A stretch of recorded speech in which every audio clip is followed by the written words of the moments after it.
এবার 2024-এর আইপিএলে কলকাতার নাইট রাইডার্স কোয়ালিফায়ার ম্যাচ খেলতে নেমে হায়দ্রাবাদকে হারিয়ে এবার ফাইনালে জায়গা করে নিয়েছে।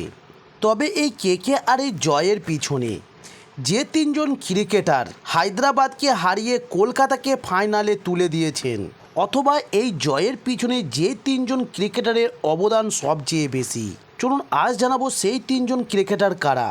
তবে এবার দাপটের সঙ্গে আইপিএলের ফাইনালে উঠে গেল কলকাতার নাইট রাইডার্স। তারা মঙ্গলবার সানরাইজার্স হায়দ্রাবাদকে 8 উইকেটে হারিয়ে দিল। তবে ম্যাচের সেরা তিনজন ক্রিকেটারকে বেছে নেওয়া হয়েছে। তবে এদিন কলকাতার নাইট রাইডার্সের ব্যাটিং ও বোলিং দুই বিভাগেই দেখা গেল বুদ্ধিমাত্রার ছাপ। তবে কেকেআরের সেরা 3 ক্রিকেটার, যেমন নাম্বার 1 মিচেল স্টার্ক। তবে 25 কোটির বোলারকে নিয়ে মৌসুমের শুরুতে অনেক জল্পনা হয়েছিল, কিন্তু জাত বোলারের মতোই নিজের সেরাটা সম্ভবত তুলে রেখেছিলেন শেষ বেলার জন্য। তবে এদিন সেটাই করলেন মিচেল স্টার্ক। মঙ্গলবার বোলিং বিভাগে কেকেআরকে নেতৃত্ব দিলেন তিনি। দ্বিতীয় বলেই ট্রেভিস হেডকে 2টি স্ট্যাম্প ছিটকে যাওয়া থেকে শুরু। পঞ্চম ওভারে নিলেন 2টি উইকেট। 4 ওভার বল করে 34 রান খেয়ে 3টি উইকেট নিলেন কোয়ালিফায়ার ম্যাচে। তবে যথেষ্ট সম্মানের সঙ্গে দীর্ঘদিন পরে স্টার্কের বোলিংয়ে ভালো মতো নিয়ন্ত্রণ দেখা গেল। তবে এদিন ব্যাটারদের খুব বেশি মারার বল দেননি। শেষ ওভার বাদ দিলে তার বল খেলা কঠিন হয়ে পড়েছিল হায়দ্রাবাদের ব্যাটিংদের কাছে। এবার জানুন নাম্বার 2 শ্রেয়স আয়ার। তবে শুধু শ্রেয়স আয়ার ব্যাট হাতে অর্ধশত রান নয়, মঙ্গলবার নজর কেড়ে নিলেন শ্রেয়স আয়ারের অধিনায়কতাও। এদিন সঠিক সময়ে বোলার পরিবর্তন করেছেন, যেমন সুনীল নারিনকে মার খেতে দেখে নিয়ে এলেন বরুণ চক্রবর্তীকে। তিনি হেনরি ক্লাসেনকে ফিরিয়ে দিলেন এবং স্টার্কের একটি ওভার রেখে দিয়েছিলেন ডেড ওভারের জন্য। এবং ফিল্ডিং সাজানো বা দলকে তাতাতেও বুদ্ধির পরিচয় দিয়েছেন এদিন শ্রেয়স আয়ার। এছাড়াও ব্যাটিংয়ে তো আলাদা করে কিছু বলার নেই। সুনীল নারিন আউট হওয়ার পর নেমেছিলেন, তখন লক্ষ্যমাত্রা থেকে বেশ কিছুটা দূরে কলকাতার নাইট রাইডার্স। কিন্তু শ্রেয়স আয়ারের আগ্রাসিভ ইনিংস সেই সব মালুময় হতে দিল না।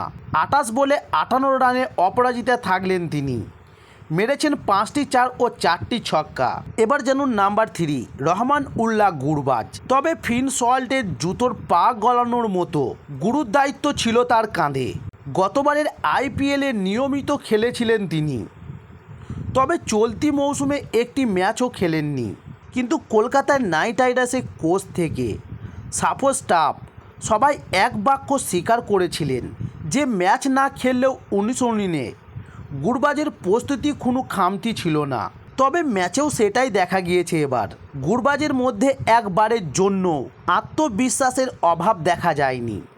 প্রথম বল থেকেই চালিয়ে গেলেন, পাওয়ার প্লে সুবিধা কাজে লাগিয়ে রান তোলার চেষ্টা করলেন। তবে একই সঙ্গে কলকাতার নাইট রাইডার্সের জয়ের কারণ হিসাবে তুলে ধরা হচ্ছে রাহুল ত্রিপাঠীর রান আউট। তবে 4 উইকেট পড়ে গেলেও ভালো খেলেছিলেন রাহুল ত্রিপাঠী। হায়দ্রাবাদকে লড়াইয়ে রেখেছিলেন তিনি, দ্রুত রানও করেছিলেন। তবে কেকেআরের বোলারদের বিরুদ্ধে তিনি সাবলীনভাবে খেলছিলেন। 35 বলে 55 রান করেন রান আউট হয়ে যান তিনি। রান আউটের ক্ষেত্রে দোষ ছিল তারই, দৌড়ে গেলে হয়তো উইকেটে পৌঁছে যেতেন, কিন্তু মাঝপথেই হাল ছেড়ে দেন তিনি। তার খেসারত দিতে হয়েছে হায়দ্রাবাদকে। তবে কেকেআর জয়ের পিছনে হায়দ্রাবাদের দায়িত্বহীন ব্যাটিং। তবে হায়দ্রাবাদের ব্যাটিংরা ভুল শট খেলে আউট হলেন। উইকেট পড়তে থাকলেও তারা খেলার ধরন বদলাননি। বারবার হাত খুলে মারতে গিয়ে উইকেট দিয়ে এলেন। পুরো 20 ওভার খেলতে পারেননি হায়দ্রাবাদ। ব্যাটারদের দায়িত্ব জ্ঞানহীন শটের খেসারত দিতে হয়েছে দলকে। এবার জানুন কেকেআরের ভয় ডরহীন ব্যাটিং। তবে রান তাড়া করতে নেমে একবারের জন্যেও মনে হয়নি ভয় পেয়েছে কেকেআরের ব্যাটাররা। শুরু থেকেই বড় শট খেলেছে কেকেআরের ব্যাটাররা। বোলিংদের থিত হওয়ার সুযোগ দেননি রহমান উল্লাহ গুরবাজ, ভেঙ্কটেশ আয়ার এবং শ্রেয়স আয়ার। ফলে 38 বল বাকি থাকতেই ম্যাচ জিতে নেয় কলকাতা নাইট রাইডার্স।